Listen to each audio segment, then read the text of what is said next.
व्यंगचित्रकार म्हणून मारिओ यांची ओळख आहे, पण ते जागतिक स्तरावरील एक चांगले चित्रकारही होते. आम्ही तुम्हाला त्यांच्या गोव्यातील काही आठवणींच्या ठिकाणी घेऊन जात आहोत. मुंबईतील त्यांचे धावपळीचे जीवन, घडलेला परदेशीय प्रवास व त्यांच्या वडिलोपार्जित घरातील त्यांचे शेवटचे क्षण. लिस्बन वरून निघून मारिओ लंडनला आले.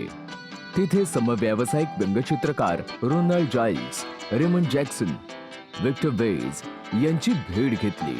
सर्वकालीन आवडत्या रोनाल्ड सलला फ्लीट स्ट्रीटवरील पबलाही भेट दिली. लिलीपुट व ITV या विनोदी मासिकांसाठी व्यंगचित्रे काढून त्यांना समाधान वाटले.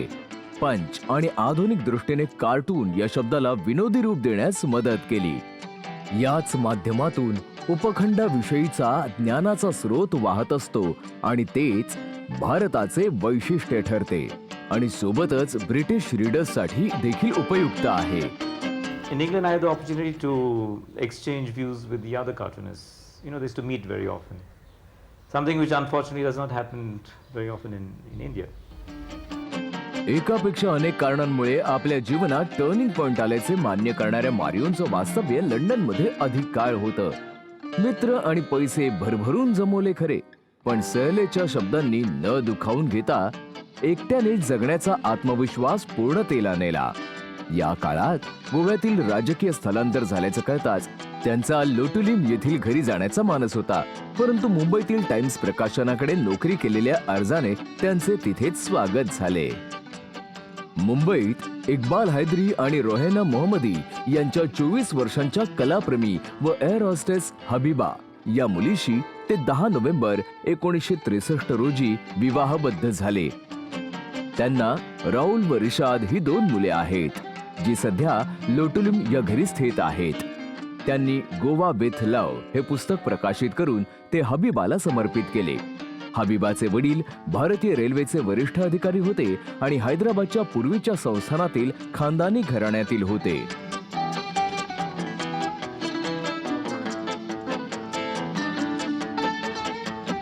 एकोणीसशे 1970 ते 1980 या दशकात त्यांच्या कामांनी शालेय पुस्तकातून, कॅलेंडरमधून व मासिकातून मुसंडी मारली. खुशवंत सिंग, MV कामत आणि प्रितिश नंदी यांसारख्या मुत्सद्दी लोकांनी त्यांची वाखाणणी केली, आदर केला. बेहराम कॉन्ट्रॅक्टर आणि विनोद मेहतांचे ते अतिशय निकटवर्तीय झाले. आपले सहकारी पानेच्या पाने लिहित असताना त्यांनी ओळींच्या मधील लिखाणाला अर्थ देत छानपैकी व्यंगचित्रे चितारली. पुरातन सचिव श्रीमती फॉन्सेका, बॉस व त्याचा मिनियन गोडबोले, भ्रष्ट राजकारणी बंडलदास आणि त्याचा सहकारी मूनस्वामी, बॉलिवूड स्टार रजनी निंबूपाणी यांनाही त्यांनी सोडले नाही. पिढ्यानपिढ्या कार्टून पात्रांवर जे वाढले ते आता चिरस्मृतीत गेले आहेत. There was a secretary and boss series of cartoons which he did, and in that cartoon there's one cartoon where is a young man who has come for an interview with the boss, and the young man is telling the interviewer that I worked for a bogus company and I was sacked for honesty. He had this way of looking at the world, you know, in a kind of humorous as well as kind of nostalgic and sometimes sad way, you know. So he was essentially a social commentator about urban life. And later on, of course, he had also about Goan life itself. Mario's hand would not have been what it became if his mind was not what it always was, an artist's mind. This is something transformative, enriching in a new dimension. मारिओंसाठी 1972 हे वर्ष आयुष्याला कलाटणी देणारे ठरले. United states information सर्व्हिसने त्यांना अमेरिकेला बोलावले. इस्रायलने त्यांना थोडं थांबून पुढे जाण्याची विनंती केली. मारिओने प्रख्यात इस्रायली व्यंगचित्रकारांशी हस्तांदोलन केले, त्यांच्या अमेरिकन समकक्षांशी भेट होण्याआधीच, जसं की चार्ल्स शूल्स, पीनट्सचे निर्माते, हर्ब ब्लॉक, वॉशिंग्टन पोस्टचे संपादकीय व्यंगचित्रकार, तसेच डेन्व्हर पोस्टचे पॅट ऑलिफंट व द न्यूयॉर्करचे एड फिशर. मॅड मॅगझिनने मारिओची ओळख करून दिली, ज्यानंतर त्यांनी साप्ताहिकात या शीर्षकाखाली संपूर्ण विश्वाचे वर्णन केले, कार्टून्स अमेरिकन स्टाईल. बऱ्याच काळापासून मारिओंचं स्थान पहिल्या 6 ते 7 व्यंगचित्रकारांमध्ये अबाधित राहिले होते. संपादकीय कलेच्या प्रदीर्घ खेळीतून त्यांना आवडत्या गोष्टींसाठी अवधी मिळाला नव्हता. व्यावसायिक बंधनांमुळे उत्स्फूर्ततेवर अंकुश आला होता.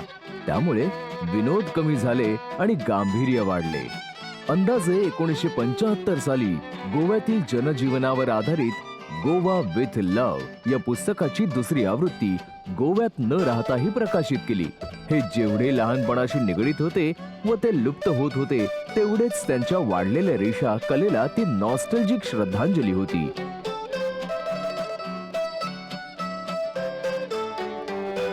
I don't think there's a single book that I don't have of Mario.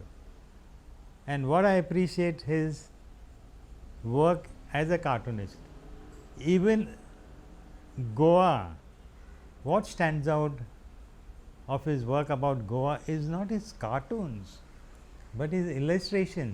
You take the book Goa with Love, they are all illustration, but after laced with humor. There's a lot of humor in his illustration. That's what makes Mario Miranda unique. They are not just illustration, but the fun and the joy in watching Mario's illustration is what makes Mario unique. मारिओंना गर्दी पाहणं पसंत होतं, पण त्याचा भागीदार बनायला नाही. मुंबईच्या धावपळीपासून दूर शांत क्षणांच्या सान्निध्याच्या शोधात ते असायचे. कधी ते दूरवर चालत जायचे, तर कधी शांततेसाठी सिनेमागृहात देखील जायचे. आता व्यंगचित्रात खूप जास्त न रमता चित्रमय प्रवास रंगवण्यासाठी व आपला मूड बनवण्यासाठी ते आता वातावरण निर्मितीकडे लक्ष देऊ लागले. टाइम्स ग्रुपने 1978 साली त्यांना सर्व खर्चासहितचा जर्मनीचा दुसरा परदेश दौरा करण्याचे भाग्य लाभून दिले. 1979 साली हाती असलेला मीडिया ग्रुप सोडून मारिओ आता नवीन टॅब्लॉइड मिड डे साठी काम करू लागले.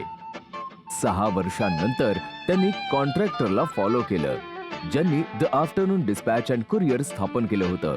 त्यांची व्यंग्यचित्रे बिझी बीच्या विनोदांनी उचलून धरली. मित्राला धरून ठेवण्यात जरी ते आनंदी होते, तरी व्यंग्यचित्रांच्या अभावाने ते ग्रासले होते आणि म्हणूनच त्यांनी फ्रीलान्स व इच्छेनुसार प्रवास करण्याचे हक्क राखून ठेवले होते. हा निर्णय हुकुमी एका होता. यामुळेच त्यांच्या पेन्सिल, पेन व ब्रश यांच्या उदात्त कलेचा मार्ग मोकळा होता. काढलेली चित्रे खूपच छान होती. नंतर तर तीच काळ्या शाईच्या पेनने साकारली गेली.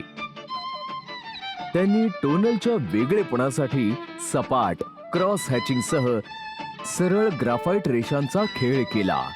चित्रमय प्रवासातील हे एक वैशिष्ट्य. पुढील 30 वर्षांच्या कालावधीत मारिओंनी पॅरिस, न्यूयॉर्क, लिस्बन, पूर्व बर्लिन, सिंगापूर, मकाव आणि माद्रिद शहरातून देशभरात व जगभरात स्वतःची 30हून अधिक प्रदर्शने आयोजित केली होती.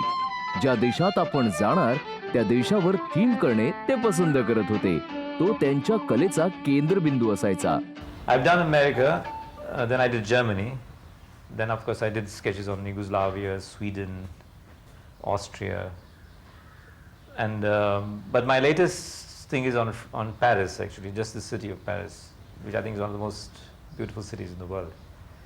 And for somebody who wants to sketch or to draw or to paint, I think Paris provides all the atmosphere, the material, and I think that's the reason why the Paris produced the Impressionists, I think, and most of them lived in Paris in that period. Historically, there's so much of history in Paris, and visually it's so beautiful. The boulevards, the cafe life. The cafes themselves, you could sit for hours just looking at the type of people, you know, coming in and out of the cafes. And there's so much about the cafes. I mean, there's people like Hemingway and James Joyce and all used to frequent these cafes, Malraux. And today tourists come to these cafes because these people used to be there and it's become tourist attractions. But they're very friendly places also. The waiters never ask you to leave. You can sit around for hours with a cup of coffee. It's one of the cheapest places to spend some time in, I think. I think Mario Miranda's greatest work is his drawings of his visit to Germany, to France. Those drawings are absolutely world class and could be considered great art by any standards of great art. See, in the first place, I must tell you what Mario once told me. He's saying, I do cartoons, but I prefer to do illustration.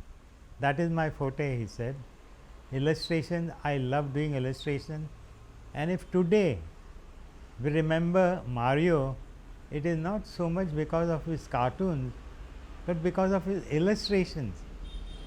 His illustrations inspired governments of France, America, Switzerland, England, Australia. All these embassies, they specially invited Mario to their countries to capture their lifestyle, and more not as a cartoonist but as an illustrator.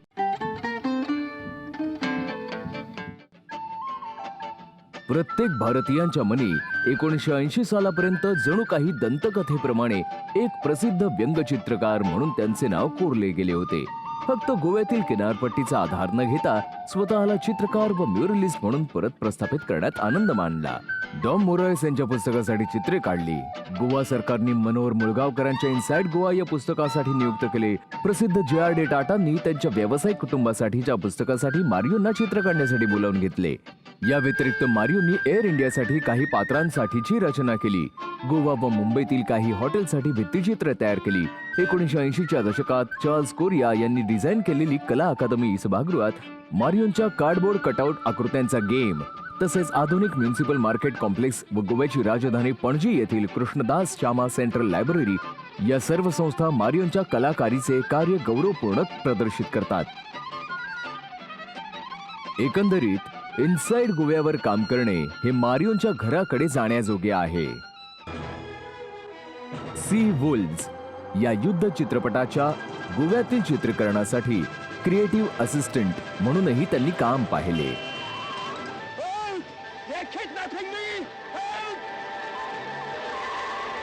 प्रसिद्ध दिग्दर्शक श्याम बेनेगल हे त्यांच्या लुटलिम येथील घराने प्रभावित होऊन त्यांच्या कुटुंबावर आधारित त्रिकाल लॉन्च केले. ये सामने से गुजर रहे हैं फ्रांसिस, जो हमेशा शराब के नशे में धुत रहते हैं,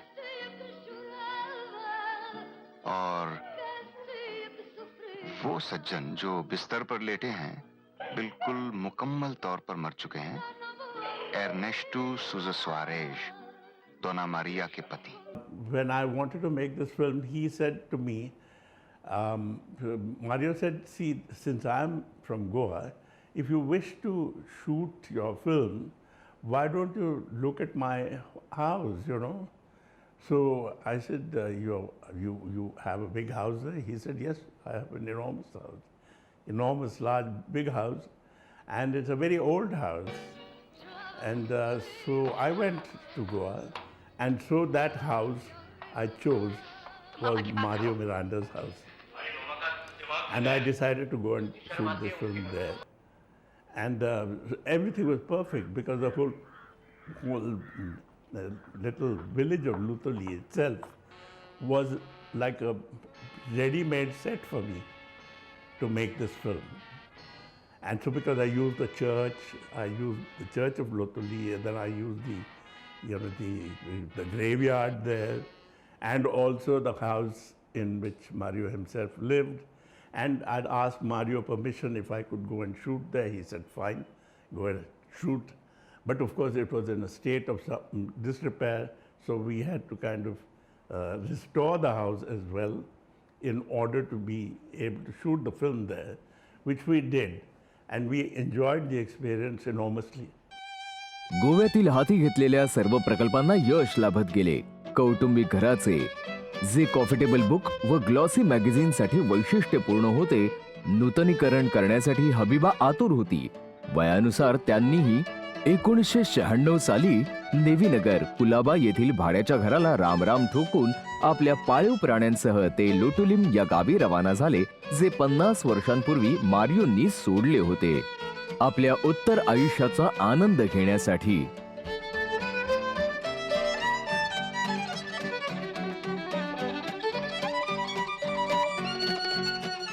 यापैकी कोणीही मारियोंच्या मुंबईवरील प्रेमाची कहाणी संपुष्टात आणू शकले नाही. आधुनिक व्यंगचित्रकार आपल्या विनोदी बुद्धीने देशाला वृत्तपत्रातून प्रभावित करत राहत असतानाच मारियो आणि हबीबनी त्यांचा सामाजिक व सांस्कृतिक सहभाग वाढवला. मारियो हे उत्कृष्ट गोवा पूर्ण करण्याची स्वप्ने बाळगणारे त्यांचे आयुष्य पूर्णत्वाला आले होते. इंटॅक गोवाच्या संयोजक या नात्याने गुलबेनकिन फाउंडेशन कडे रायकोल सेमिनरी येथे ख्रिश्चन आर्ट म्युझियम बांधण्यासाठी अनुदान मिळवण्यासाठी धाव घेतली. आता हे संग्रहालय जुन्या गोव्यामधील सेंटा मोनिका कॉन्व्हेंट येथे हलवण्यात आले आहे. प्रसिद्ध रेश मॅक किल्ल्याच्या जीर्णोद्धारासाठी त्यांनी लंडनच्या लेडी हॅमलिन ट्रस्ट कडून अनुदान मिळवले. गोव्याच्या अनोख्या संस्कृतीबद्दल मारियोची आवड स्पष्टच होती आणि ते तसं बोलूनही दाखवत असे. वेंडेल रॉड्रिक्स या फॅशन डिझायनरला गोव्याच्या ड्रेसला मान मिळवून देण्यासाठी प्रेरित केले. कलाकार विक्टर ह्युगो गोम्स यांच्याकडून गोव्याच्या नृवंश विज्ञानाचा अभ्यासही त्यांनी करून घेतला. या प्रयोगामुळेच गोव्याचे चित्रसंग्रहालय स्थापन झाले. मारियो यांनी पैशांसाठी व प्रसिद्धी खातर कधीच काम केले नाही. त्यांनी त्यांचा नैसर्गिक आशावाद जपला. भारत सरकारने त्यांना 1988 मध्ये पद्मश्री आणि 2002 मध्ये पद्मभूषण पुरस्कारांनी गौरविले. 5 वर्षांनंतर गोवा सरकारने राज्य सांस्कृतिक पुरस्कार देखील बहाल केला. 2009 मध्ये cross of the order of Isabel the Catholic हा स्पेनचा सर्वोच्च नागरी सन्मान राजा युआन कार्लोस यांनी प्रदान केला. Commander of the order of prince Henry म्हणून पोर्तुगाल सरकारने त्यांना नाईट म्हणून सन्मानित केले.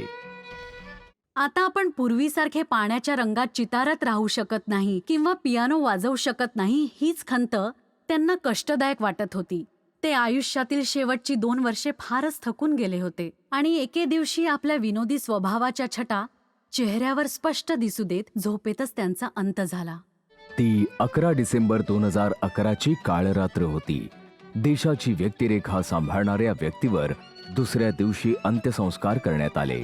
त्यांची राख रायकॉल येथील जुआरी नदीत विखुरली गेल्याने भारतीय शोकाकुल झाले. गोव्यातील या अप्रतिम कलाकाराला मरणोत्तर पद्मविभूषण किताब बहाल केला गेला. मुंबईतील एका मार्गाचे नामकरणही त्यांच्या नावे झाले आहे. मारियोंचा वारसा हृदयी घर करून बसला आहे. त्यांची न्यूज प्रिंटवरील व्यंगचित्रे आजही तितकीच मनोरंजक, बोधप्रद आणि प्रासंगिक वाटतात. ही चित्रे त्यातील संवेदना बदलून त्यात लैंगिकता आणून स्टिरियोटाइपच्या संदर्भात एकत्र आणता येतील का? त्यांचा सौम्य व मानवी विनोद या अस्सल स्वभावामुळे पुढील पिढीला मार्गदर्शक ठरेल यात शंका नाही. पारंपरिक पद्धतीने सौदाड या भावनिक शब्दाद्वारे त्यांनी गोव्यातील लोकांच्या भावना व्यक्त केल्या. असंही म्हणता येईल की ह्या एका सौदाड या शब्दामुळे हसण्यासाठी आणि मानसिक स्वास्थ्यासाठी हे पुरेसं आहे. मारियोंनी त्यांच्या कलेमार्फत आपल्या देशाच्या ऊर्जेवर न मिटणारे शिक्कामोर्तब केले आहे. ते एक जागतिक अपीलही आहे. आपल्या निर्मितीतून कमी शब्दांचा माणूस त्यांनी प्रभावीपणे चित्रित केला. ते गंभीर असताना त्यांची निर्मिती मजेदार होत असायची. गंभीररित्या मजेदार.